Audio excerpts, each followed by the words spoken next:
어떤 사건이 발생했을 때 시간이 중요합니다. 언제 그 사건이 일어나느냐에 따라서 그 사건의 영향이 커질 수도 있고 줄어들 수도 있습니다. 타이밍이 중요하죠. 오늘 말씀을 가만히 보면은 이 타이밍을 말하고 있어요. 세 번의 뭐뭐 할 때가 나오고 있습니다. 이 세 번의 때를 중심으로 오늘 말씀을 한번 살펴보겠습니다.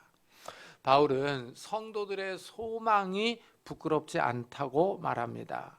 하나님의 사랑이 성령을 통하여 성도들의 마음에 부어졌기 때문입니다.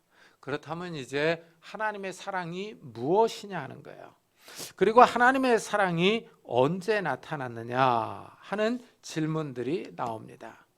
이 질문에 대해서 먼저 바울은 우리가 아직 연약할 때 기약대로 그리스도께서 경건하지 않은 자를 위하여 죽으셨도다 하고 말합니다.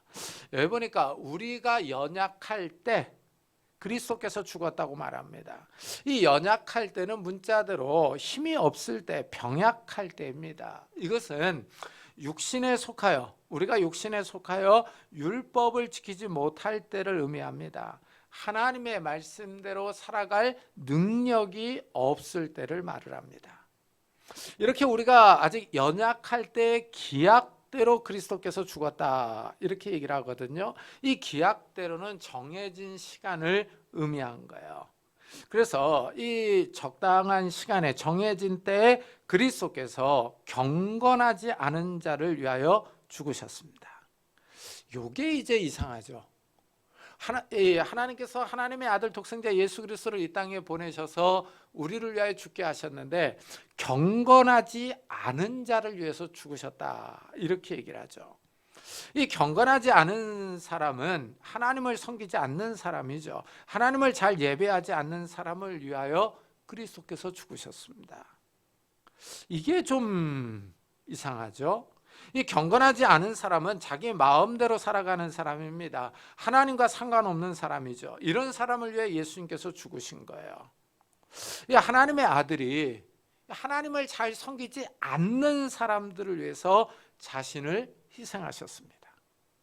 예수님이 의인을 위하여 죽은 것도 아니고 하나님을 잘 섬기는 사람을 위해 죽은 것도 아니고 선한 사람을 위해서 죽은 것도 아닙니다.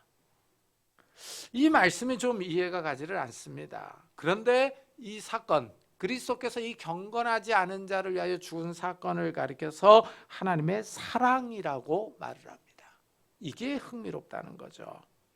하나님이 하나밖에 없는 아들을 이 땅에 보내셔서 하나님을 잘 섬기지 않는 사람들을 위해 죽게 하셨습니다. 이거는 사도 요한도 이렇게 얘기를 해요. 하나님이 세상을 이처럼 사랑하사 독생자를 주셨으니 이는 그를 믿는 자마다 멸망하지 않고 영생을 얻게 하려 하심이라 합니다.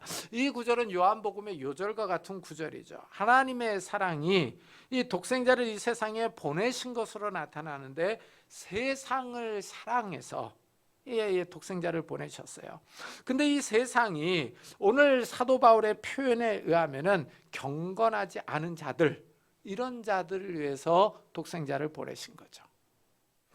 자신이 아끼는 물건을 선뜻 다른 사람에게 내어줄 사람은 없을 겁니다. 이 사람들은 자기가 아끼는 물건에 애착심이 있습니다. 그런데 물건이 아니라 사람이라면 더더욱 내어주기 힘듭니다. 그런데 하나님은 하나밖에 없는 아들을 이 세상을 위하여 내어주셨어요. 그것도 십자가에 죽도록 내어주신 겁니다. 한편으로 보면은 이상한 아버지이기도 하죠. 어떻게 아버지가 아들을 죽음에 내어줄 수 있는가 하는 겁니다. 사람들이 죄를 지어서 다 죽음을 향해 나아갑니다. 하나님이 이 사실을 안타깝게 여기시는 거예요. 왜냐하면 이 사람들이 바로 하나님의 형상대로 지음을 받은 자들이기 때문에 그렇습니다. 이래서 하나님께서 이 하나밖에 없는 자신의 아들, 이 아들을 이 땅에 보내셔서 우리 대신 죽게 하신 겁니다. 이 율법의 저주를 담당하게 하신 거죠. 이 율법은 죄를 지은 사람에게 저주와 재앙이 있을 것을 선언합니다. 우리가 죄를 지었기 때문에, 율법을 지키지 않았기 때문에 우리가 당해야 할 그 저주와 재앙을 하나밖에 없는 하나님의 아들이 대신 담당하게 하신 거죠. 이렇게 하나님께서 구원의 길을 마련하신 겁니다. 이것이 하나님의 사랑입니다. 이래서 예수님이 이 땅에 계실 때 하나님을 가리켜 아버지라고 부르셨어요. 그러나 사람들이 예수님이 하나님의 아들 되심을 믿지 않았죠. 예수님이 하나님의 아들이라고 밝히셨지만 사람들은 믿지 않고 거부했습니다. 이것은 오늘날도 마찬가지입니다. 하나님은 계속 복음 전파를 통해서 하나님의 아들이 우리를 위해서 죽었다고 말씀합니다. 그러나 사람들이 믿지를 않습니다. 사람들이 하나님의 아들 예수님을 믿지 않는 것은 하나님의 사랑을 믿지 않는 겁니다. 불신앙이죠. 이 불신앙의 죄가 아주 큽니다. 왜냐하면 이 하나님의 말씀을 믿지 않기 때문이죠. 하나님은 하나님의 아들이 우리의 죄를 대신 지시고 죽었다고 하는데 사람들이 이 사실을 믿지 않습니다. 이래서 이 사람들의 믿지 않음으로 인해서 하나님을 거짓말장이로 만드는 거예요. 이래서 불신앙의 죄가 큰 겁니다. 하나님의 사랑은 이 독생자 예수 그리스도가 약 2000년 전에 유다 땅에 와서 예루살렘에서 십자가에서 죽은 사건으로 나타납니다. 이 사건은 역사 속에서 이루어진 역사적인 사건이에요. 이 겉으로 보기에는 유다 청년이 죽임을 당한 것 같지만 하나님께서 이 사건에 의미를 부여하시는 거죠. 하나님의 아들이며 이 하나님의 아들 예수님이 우리를 위해서 우리의 죄를 위해서 대신 죽었다 하고 의미를 부여하시는 겁니다. 이래서 이 십자가의 죽음에 구속적인 의미가 있는 거예요. 그런데 신기하게 이 역사적 사건이 이 믿는 사람들에게 효력을 나타냅니다. 이 십자가의 역사적 사건을 믿는 개인에게 이 실존적으로 개인적으로 이 신비로운 효력이 나타나는 거예요.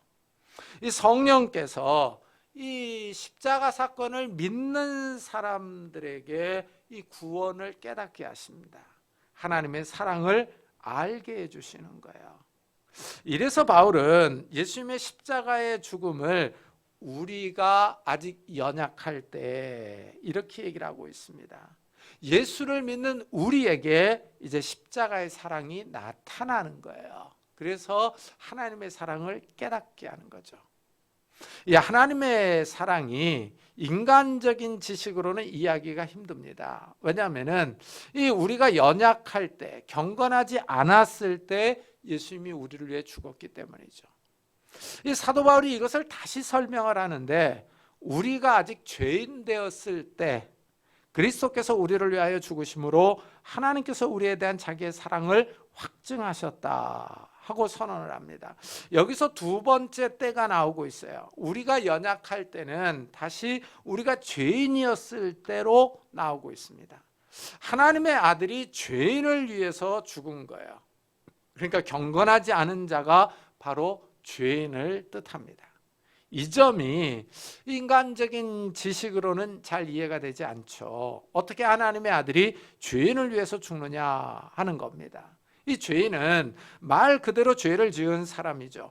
하나님의 아들이 거짓말하고 다른 사람을 속이고 미워하고 다투고 강도질하고 간음하고 우상 숭배를 하는 사람들을 위해서 대신 죽은 거예요.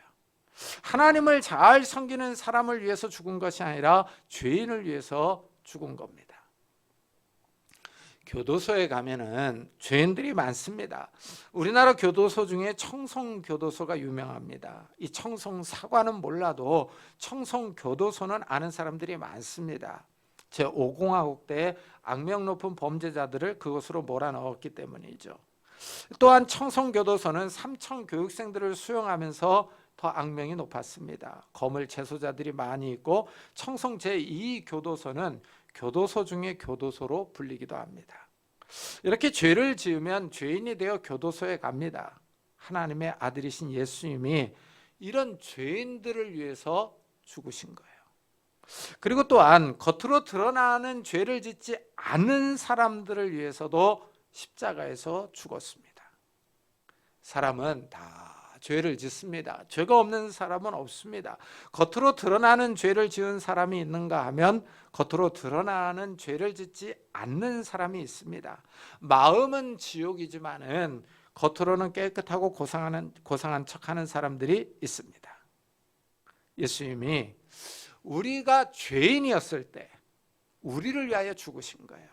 여기에 포인트가 있습니다. 이 사건이 바로 하나님의 사랑을 나타내고 있습니다. 하나님의 사랑을 입증한 것이 바로 십자가 사건입니다. 사람은 다른 사람을 위해서 죽지 않습니다. 간혹 전쟁 중에 전우를 위하여 자신을 희생하는 고귀한 군인들이 나오기도 합니다. 적이 던진 수리탄을 몸으로 막아서 다른 군인들이 죽지 않도록 하는 영웅적인 군인이 있습니다. 그러나 다수의 사람은 이런 이타적인 희생을 하지 않습니다. 이런 상황에 처하면 몸이 먼저 반응을 하죠. 자기 살기 바빠서 먼저 도망갑니다. 이렇게 사람은 이기적입니다. 다른 사람을 위해서 죽는 것은 결코 쉽지 않습니다. 그러나 예수님은 우리가 죄인이었을 때 우리를 위하여 대신 죽었습니다.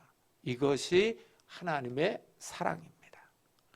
예수님이 우리를 위하여 십자가에서 피를 흘리셨습니다. 그러면 이제 우리가 그의 피로 말미암아 의롭다 하심을 받았으니 더욱 그로 말미암아 진노하심에서 구원을 받을 것이니, 예수님이 십자가에서 흘린 피가 믿는 사람들의 죄를 용서해 주십니다. 죄를 깨끗이 씻어주시고 믿는 사람을 의롭다고 하십니다.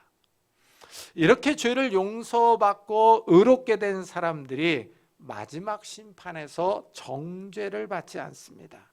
하나님이 의인이라고 인정해 주셨기 때문이죠. 마지막 날에 하나님의 심판이 있습니다. 하나님이 이 땅의 모든 사람을 행위대로 심판하여 죄값을 치르게 할 것입니다. 하나님의 진노를 받아서 이 사람들이 지옥에 갑니다. 이때 예수를 믿은 사람들은 심판을 받지 않고 정죄를 받지 않습니다. 영원한 저주가 있습니다. 하나님의 진노가 나타나는 날이 있습니다. 하나님이 세상 모든 사람을 심판할 때입니다. 정죄를 받는 사람들은 영원한 저주와 재앙으로 나아갑니다. 이때 예수를 믿어서 그의 피로 깨끗하게 된 성도들은 구원을 받아 영원한 생명에 들어갑니다. 이래서 바울은 그리스도 예수 안에 있는 자에게는 결코 정죄함이 없나니 이는 그리스도 예수 안에 있는 생명의 성령의 법이 죄와 사망의 법에서 너를 해방하였음이라 하고 선언합니다. 예수님의 죽음이 현재를 살아가는 우리에게 영향을 미칩니다. 이래서 바울은 세 번째로 우리가 원수 되었을 때 그의 아들의 죽으심으로 말미암아 하나님과 화목하게 되었은즉 화목하게 된 자로서는 더욱 그의 살아나심으로 말미암아 구원을 받을 것이니라 하고 말합니다. 예수님은 우리가 원수 되었을 때 우리를 위하여 십자가에서 죽었어요. 이 우리에 현재 믿는 우리도 포함되어 있는 겁니다. 이 점이 신비하죠. 약 2000년 전에 십자가에서 죽은 예수님의 그 죽음이 2022년을 살아가는 우리에게 영향을 미치고 있기 때문입니다. 예수님의 죽음이 현재를 살아가는 우리를 하나님과 화목하게 만들어요. 우리는 원래 하나님과 원수 관계였습니다. 이 원수 관계를 한번 생각을 해보세요. 원수는 사이가 좋지 않습니다. 우리가 죄를 지었기 때문에 하나님과의 관계가 깨져 있었던 거예요. 하나님은 거룩하신 분입니다. 죄가 없으신 분으로 죄와 구별된 분이시죠. 하나님이 죄인인 우리와 관계가 좋지 않았습니다. 원수는 서로 적대 관계입니다. 원수 관계에 있으면 긴장감이 넘칩니다. 서로 보기 싫어하죠. 언제 공격할지 모르기 때문에 항상 긴장감이 있습니다. 우리가 이렇게 하나님과 원수 관계에 있었을 때 예수님이 십자가에서 우리를 위하여 죽었어요. 이래서 하나님과 우리의 관계를 좋게 만든 겁니다. 화목하게 만들어 놓은 거죠. 이래서 우리가 하나님과의 사이가 좋아졌습니다. 예수님 때문에 하나님과 화평을 누리는 거예요. 예수님이 피를 흘리심으로 하나님께 나아갈 수 있는 길을 열어놓으신 겁니다. 예수님이 하나님과 사람 사이의 중재 역할을 하셨습니다. 원수 관계를 좋게 만들어 주셨어요. 이래서 히브리서는 이렇게 표현을 합니다. 그러므로 형제들아, 우리가 예수의 피를 힘입어 성소에 들어갈 담력을 얻었나니 그 길은 우리를 위하여 휘장 가운데로 열어놓으신 새로운 살 길이요 휘장은 곧 그의 육체니라 라고 표현을 합니다. 지성소에 하나님이 임재해 계십니다. 지성소에 함부로 들어갈 수가 없습니다. 1년에 한 번 대제사장만이 들어갈 수 있습니다. 그런데 예수님이 죽으심으로 이 길이 열렸습니다. 예수님이 죽으실 때 성소 휘장이 위에서 아래로 쫙 찢어졌어요. 하나님께 가는 길이 열린 겁니다. 이래서 예수 믿는 사람들이 자유롭게 하나님 앞으로 나아갈 수 있습니다. 이전에는 대제사장을 통해서 짐승의 피를 가지고 들어갔는데 이제는 대제사장이 없이 짐승의 피가 없어도 하나님께 자유롭게 나아갈 수 있습니다. 이래서 개신교에서는 만인 제사장설이 나옵니다.